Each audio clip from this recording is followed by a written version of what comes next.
Siemanko, widziałem w komentarzach, iż niektórzy mają dość Audi A4, BMW trójek, C-Class i chcieli prezentację Volvo S60. S60, z czymś mi się ta nazwa kojarzy. Ostatnia generacja, chciałem powiedzieć aktualna, ale S60 już nie jest produkowana. Niech mnie kule biją, zobaczcie jaki to jest ładny, zgrabny samochód, ale nie, Volvo aktualnie, w sumie chyba już tylko SUV-y. Maszyna, którą widzicie, została mi udostępniona przez dealera samochodów używanych Auto Comfort spod Szczecina z Morzyczyna. Myślę, że jest to optymalna wersja, bo T5 R-Design. Link do ogłoszenia znajdziecie w opisie filmu i dziś przyjrzymy się tej maszynie z bliska. Troszkę wam o niej poopowiadam, zmierzymy ją raceboxem oraz później skoczymy na próbę autostradową. Rocznik 2019, także jeszcze nie ma tutaj kagańczyka do 180 km na godzinę. Muszę przyznać, jest to naprawdę piękny, zgrabny samochód. Chyba z tej perspektywy wygląda najlepiej, jak na niego patrzymy. Zobaczcie, no kurczę pieczone. Auto chyba bardziej takie indywidualne w porównaniu do Audi A4, C-klasy czy też BMW trójeczki. Jeśli mowa o trzeciej generacji S60, no to była ona w zasadzie takim, kurczę, taką rewolucją chyba nawet. Wygląd zewnętrzny, no to swoją drogą się zmienił, myślę, że na korzyść, ale na przykład mamy tutaj całkowicie nową płytę podłogową o znaczeniu SPA. Jest to płyta modularna i na tej płycie jest zrobione XC90, XC60, S90, V90, no i V60 oczywiście. Całkowicie zmieniony projekt wnętrza, zmienione multimedia. Volvo chwali się, iż jest tutaj zdecydowanie lepsza jakość materiałów oraz wyciszenie w stosunku do poprzednika. Reflektory, nazywa się to młot Tora. Poprzednie generacje to silniki 4, 5 oraz 6-cylindrowe, benzyny, diesle. Pod koniec pojawiła się chyba jakaś hybryda typu plug-in. Tutaj mamy natomiast same 4-cylindrówki. Ale Volvo, można powiedzieć, poszło w elektro, także zastosowano tutaj miękkie hybrydy typu plug-in. I co ciekawe, w V60, czyli w odmianie kombi S60, można jeszcze spotkać silniki diesla, w S60 już nie. Mnie to szczególnie zaciekawiło, bo przecież S60 i V60 to właściwie te same samochody, tylko po prostu jeden ma plecaczek, drugi nie. Ale kurczę, w jednym silniki diesla dać, w drugim nie? Ciekawe, dziwne. Jeszcze taka ciekawostka, jest to podobno pierwsze Volvo, które było produkowane tylko i wyłącznie w Stanach Zjednoczonych. Jeśli mowa o wyglądzie zewnętrznym, mamy do czynienia, chciałoby się powiedzieć, z kompaktowym sedanem, ale auto ma już prawie 4,8 metra długości, no to już troszeczkę jest. Wciąż wygląda bardzo zgrabnie, bardzo sprytnie, dość lekko, mimo iż takie lekkie wcale nie jest z drugiej strony. Maszyna ma bardzo ładne proporcje, szczególnie jeśli ten wóz jest w standardzie przystosowany pod napęd na przednią oś. Tutaj mamy napęd na przednią oś, ale oczywiście są też wersje AWD,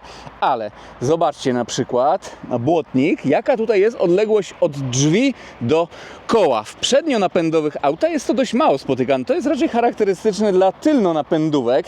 No i co? Zwis przedni jest bardzo krótki. Tylny może nie aż tak długi jak w tylnonapędówkach.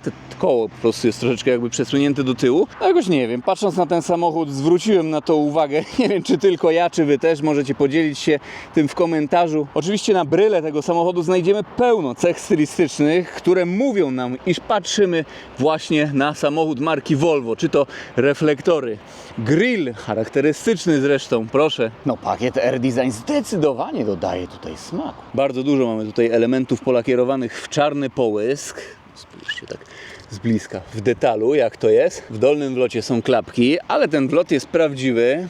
Tutaj również klapeczki, zamknięte akurat. No otwierają się one i zamykają w zależności od potrzeb silnika. Jeszcze takie ujęcie. Linia okien mi się kojarzy osobiście, tak można to powiedzieć, z Maserati. Ja nie wiem, kiedyś to chyba już wam mówiłem, bo S60 T5 była dawno temu na kanale, ale nie było jeszcze wtedy raceboxa, nie wiem, chyba nawet nie było próby autostradowej. Tamten samochód był nowiutki. Tutaj mamy wóz używany, ma ponad 190 000 km przebiegu, ale naprawdę trzyma się bardzo dobrze. Zresztą zobaczycie po wnętrzu, jak tutaj mało widać zużycie. Bardzo charakterystyczne lampy. Umieszczona rejestracja tutaj. W S90 chyba jest na dole, o ile dobrze pamiętam. Łatwo rozróżnić z tyłu. No i zderzak. Tutaj szczególnie z dołu. Zobaczcie, taka jakby lotka jest. Końcówki. O, wewnątrz jest końcówka. Jest to półfejkowa końcóweczka. Tak jest po obu stronach. Także zaliczamy. Jest ok.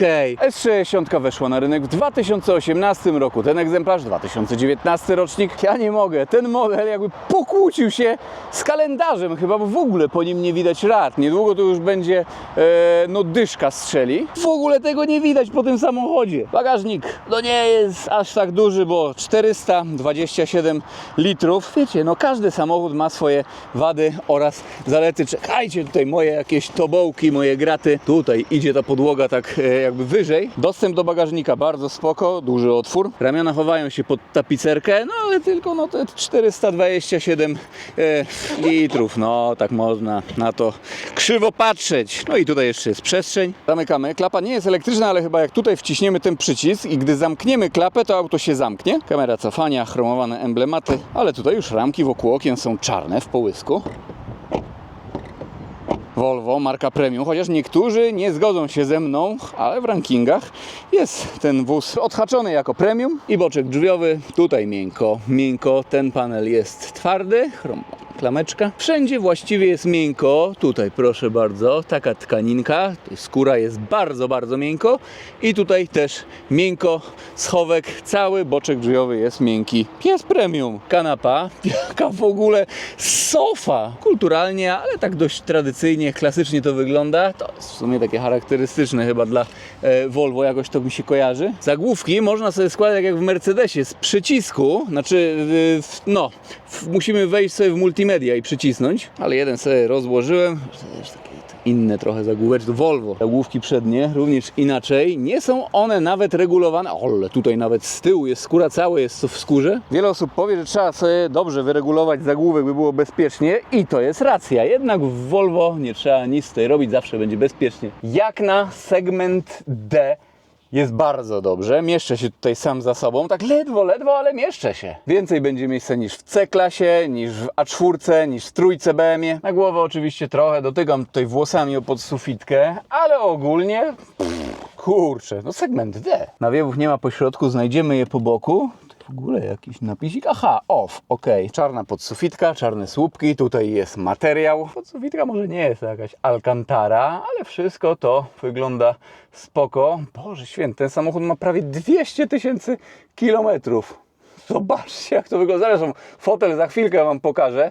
Naprawdę bardzo kulturalnie. Po środku zamiast nawiewów są chusteczki, jakby ktoś się wzruszył, ile właśnie tutaj z tyłu jest miejsca, albo no nie wiem, tylna kanapa, no może do innych rzeczy. No wiecie co, rzeczywiście chodzi o jakiegoś bobaska, który tutaj ubrudzi, no to trzeba od razu wytrzeć. Naprawdę przyjemny panuje tutaj klimacik. Podłokietnik, bardzo uchwyty na kubeczki. Podłokietnik miękki, porządny. Tutaj jeszcze schoweczek, twardy, bo twardy, ale jest porządnie to wszystko wykonane. Przechodzimy do przodu. Keyless. O, proszę. No zamek troszeczkę głośno chodzi, no jakby już się trzeba było przyczepić, no to można, no oto. Bardzo ładnie, pięknie. Boczek z przodu, wszystko jest ok, calutki jest miękki. Te wnęki są twarde, chociaż po wewnętrznej stronie jest jakaś tkaninka. Audio Harman Kardon, mogło tutaj być chyba jeszcze Bowers & Wilkins, ale już Harman gra całkiem spoko, naprawdę. Wiecie, no zależy jakiej kto muzyki będzie słuchał, ale myślę, że pod każdy typ można wszystko wyregulować. Tutaj Air Design, no tak, bo to jest taki volvowski M-pakiet. Pięknie te fotele wyglądają, są w bardzo ładnym stanie, proszę, bardzo sprawiedliwe spojrzenie. Zwróćcie uwagę, jak tutaj to wygląda i to normalnie jest takie solidne, kurcze. Trzymają nas tutaj foteliska, ale jednocześnie są takimi półsofami. Proszę, elektryczna regulacja. Fotel wygląda na komfortowy i jest komfortowy. Ale to jest życie, proszę Państwa. Pozycja za kierownicą, jak widać, wszystko w najlepszym porządku. Dwumetrowy petrolhead ma tutaj miejsce nad głową. Okna dachowego akurat w tym egzemplarzu nie ma. Za to są inne ciekawe rzeczy. Może najpierw rzut oka z perspektywy kierowcy. O, tak to wygląda. Tak jak wspomniałem z tyłu. Fajny tutaj klimacik panuje. Dobra, odpalmy sobie samochód. No i teraz właściwie powinniśmy patrzeć. Proszę, liczniki LCD. Tutaj też, jak w Renault Talismanie troszeczkę. Deska rozdzielcza. Tutaj miękko. Tutaj jest też miękko i tutaj dopiero twardo. W zasadzie jest ona narysowana dość prosto, ale tak nawet elegancko. Szczególnie te dekory sprawiają wrażenie takich bardzo eleganckich. Tutaj O, wiecie, te wszystkie elementy, proszę, tutaj nawet. Wprawdzie może jest tutaj kilka fizycznych przycisków, ale dosłownie kilka. Głównie wszystkim steruje się za pomocą ekranu dotykowego. Proszę bardzo, może od razu tej tryby jazdy, bardzo ładna rolka. Tryb Eco, no to jest żeglowanie, auto jest delikatniejsze. Komfort, no to bardziej dynamiczne. Individual to spod siebie wszystko możemy spersonalizować. I Dynamic, wiadomo, auto hold ręczny. I tym dzyndzlem gasimy i odpalamy samochód. To jest chyba nawet aluminium, tak mi się wydaje, proszę Państwa. Kurczę, pieczone. Uchwyty na kubki, ale rolka. Tutaj kolejna. Kieptacka? Nie, schoweczek. Nie ma tutaj zestawu dla palących i bardzo dobrze. Schowek cały flokowany, całkiem też spory. Tak jakoś odwrotnie dziś Wam pokazuję wnętrze od takich chyba mniej istotnych rzeczy. Kierownica jest bardzo istotna, choć Volvo jest prosta. Mimo iż mamy tutaj R-Design, no to co? Lekkie, dosłownie lekkie bicepsiki.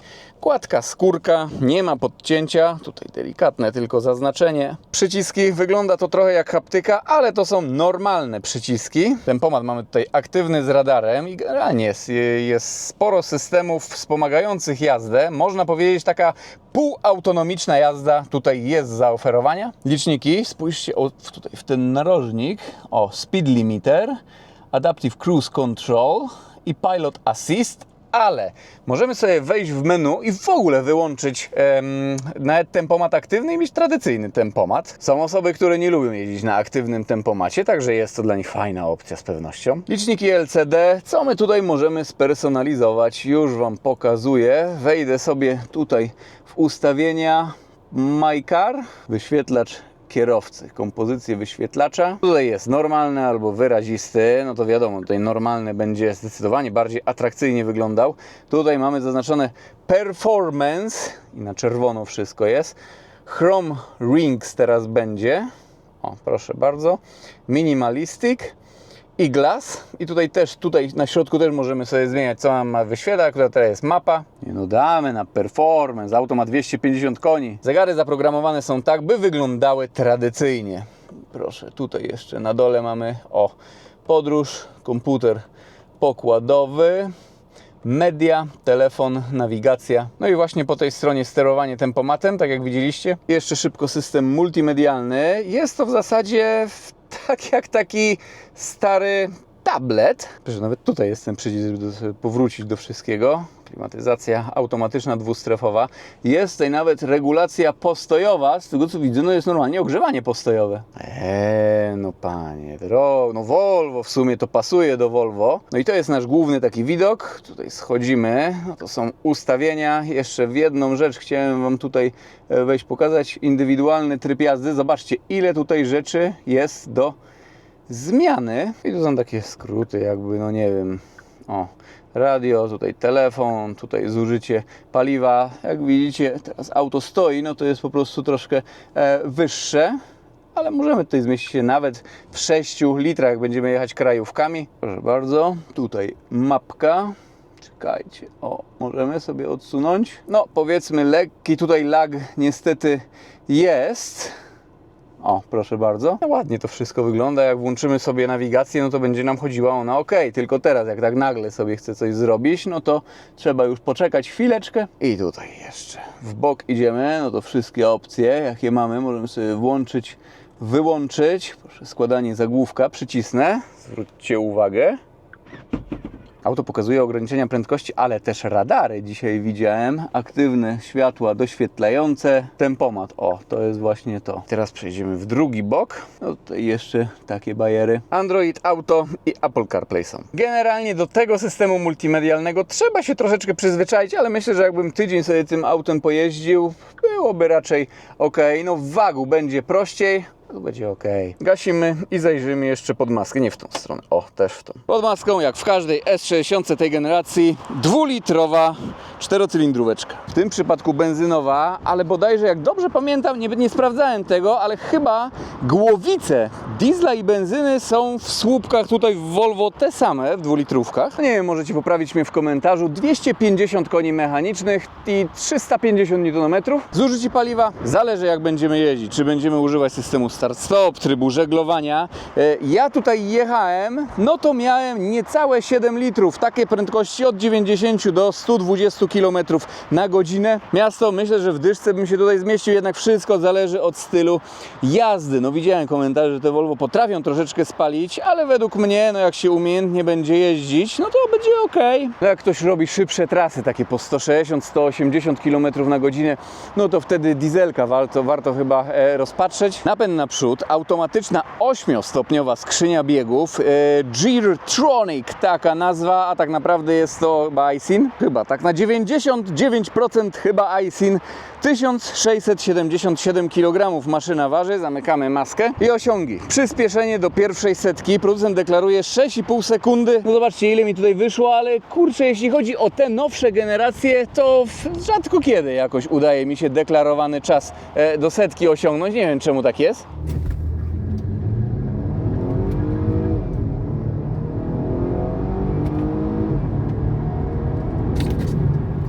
I prędkość maksymalna 240 km na godzinę, jeszcze nie 180. Myślę, że mogę siadać za kółko i przenosić się pod autostradę. No zobaczymy, co będzie. Dobra, jesteśmy na miejscu już bez soundchecku, no bo kurczę, 4 garki, no nie jest to 5 garów, no niestety.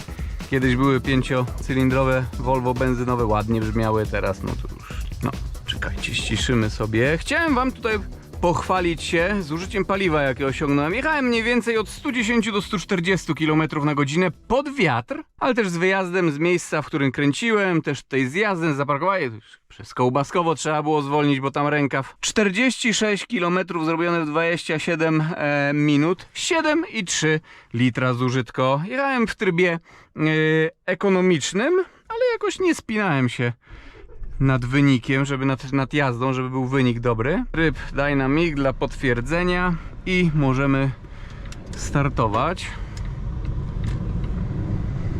Wiecie, takie zużycie paliwa, jadąc pod wiatr, 250-konny samochód ważący prawie 1700 kg, segment D, ale auto nie jest wcale takie małe.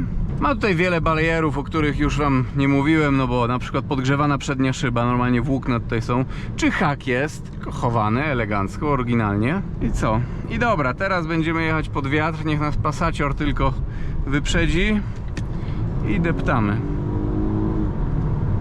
No, Volvo, w którym jeszcze można sprawdzić 100-200 normalnie. Niestety teraz pod wiatrzysko, no jest wyraźne wiatrzysko. W ogóle dzisiaj piątek, to z przeciwka będzie ruch, ale to właśnie z przeciwka powinniśmy prędkość maksymalną największą uzyskać. No i dobra, 22,3, 100-200, 22,34 właściwie, ale pod wiatr, także myślę, że bardzo ładny wynik. No i dobra. Dlatego właśnie mówiłem na początku, jest to taka optymalna konfiguracja według mnie. Dobra, ciśniemy decha. No jest tu pod wiatr, pod górkę, ale to nic. Ani ten samochód nie jest nie jest to jakaś T8 hybryda czy tak dalej, a też nie ma 150-190 koni, a 250.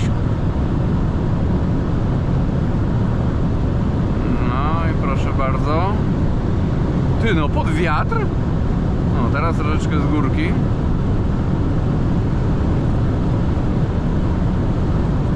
No panie drogi, 240. Już nawet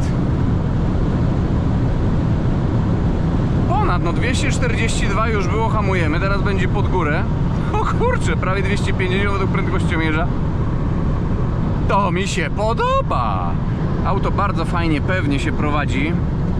Ogólnie nawet bym taką S60 ujął słowami, iż jest to przednionapędowe BMW 3. Jakby BMK zrobiła trójkę przednionapędową, to mniej więcej byłoby to coś takiego, jeśli mowa o prowadzenie. Jezu, a sobie przypomniałem, że to auto ma prawie 200 000 kilometrów. W ogóle tego nie czuć. No dobra, i chyba tutaj to już, proszę Państwa, jest kagańczyk. Zaraz zobaczę zużycie paliwa. No, 18,8 było jak leciałem z górki, a teraz jest 25 chwilowe. Także 242 km na godzinę według GPS-u Kagańczyk. No z tym prowadzeniem to pewnie dlatego jest tak, bo tutaj mamy R-Design, także auto ma większe felgi. Pewnie też jest troszeczkę niższe. Takie kurcze. Ale dobrze się jedzie, kurczę. Nawet z tym zużyciem paliwa, no średnie 20 i więcej po prostu tutaj nie pokazuje komputer pogodowy, jest ponad 20 na próbie autostradowej. Ale te 7,3 co mi wyszło? Zapiąłbym sobie tutaj tempomacik. Czekajcie, zapnę sobie tempomacik. Może nawet Pilot Assist, ale Pilot Assist jest do 130 km na godzinę. Gdzie bym sobie leciał? Kurczę, na Hamburg. Hamburg lecimy. Ogólnie system tej półautonomicznej jazdy działa tutaj naprawdę bardzo dobrze. Można się zdziwić. Sprawdzimy prędkości obrotowe na trybie komfort, w trybie komfort. No teraz troszkę auto zwolniło. Dajmy sobie najpierw 100 km na godzinę. Nikt za nami nie jedzie, możemy sobie powoli wyprzedzać. To jest 1551 obrotów. Tempomat 120 to już jest, kurczę, muszę tutaj spojrzeć dokładnie, 1882.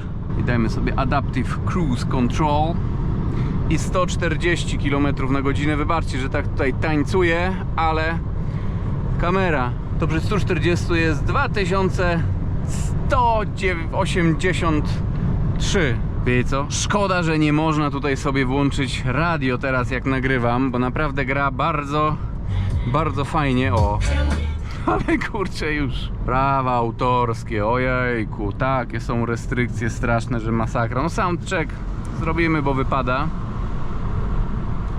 I dzida. O kurczę, i to w trybie komfort jeszcze. Tryb Dynamic. No, Volvo, powiem wam, skutecznie tutaj ukrywa tą swoją masę. Prawie w ogóle się nie przechyla. Tak, kurczę, swobodnie. Nie boimy się wejść szybciej w zakręt. O, tak bym to ujął. Volvo hashtag bezpieczeństwo. Przednionapędowa BMW trójka, no. Ojejku, to by było. Średnie zużycie nam spadło do 18,6 litra. No i dobra. I decha. Niestety nie wiem, czy nam to się uda. Teraz jest lekko pod górkę, później lekko z górki. A, bo tam ciężarówka jedzie i się będą wyprzedzać.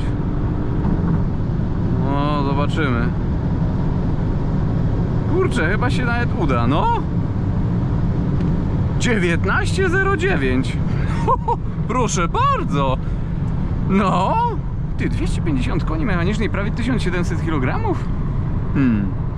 Czas do setki. Okej, nie mogłem uzyskać takiego jaki deklaruje producent, ale 100-200 to tutaj widzę naprawdę spoko. Bardzo ładny czas. Nie sądziłem, że poniżej 20 zejdziemy, naprawdę. O, zjeżdżaj, bo tutaj Volvo odblokowane. Znaczy odblokowane, trochę zablokowane, ale nie na 180 zablokowane. Dobra, profilaktycznie jeszcze tutaj tak.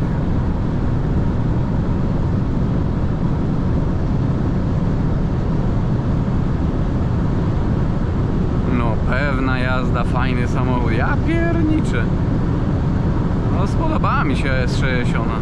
S60, tak się to mówi. No i 242, bo jest tutaj ogranicznik prędkości, proszę Państwa. No, możemy zwolnić. Możemy zwolnić i się zrelaksować. Dajmy tempomat na 200 km na godzinę. Nie, no już nie będę wisiował. Dobra, mamy pomiary wszystkie zrobione, prędkość maksymalna. No i super. Średnie zużycie paliwa 19,7. Mam nadzieję, że ten samochód, ta próba autostradowa, prezentacja, ten cały pakiet petrolheadowy zawarty w tym filmie wam się niesamowicie wszystko podobało. S60 kultura. Ciekawe, jakby ściągnąć tutaj ogranicznik albo dorwać taką T6 bez ogranicznika. O, to by było dopiero. Pozdrawiam was i do zobaczenia w jakimś kolejnym filmie, kolejnym odcinku. Na razie, trzymajcie się.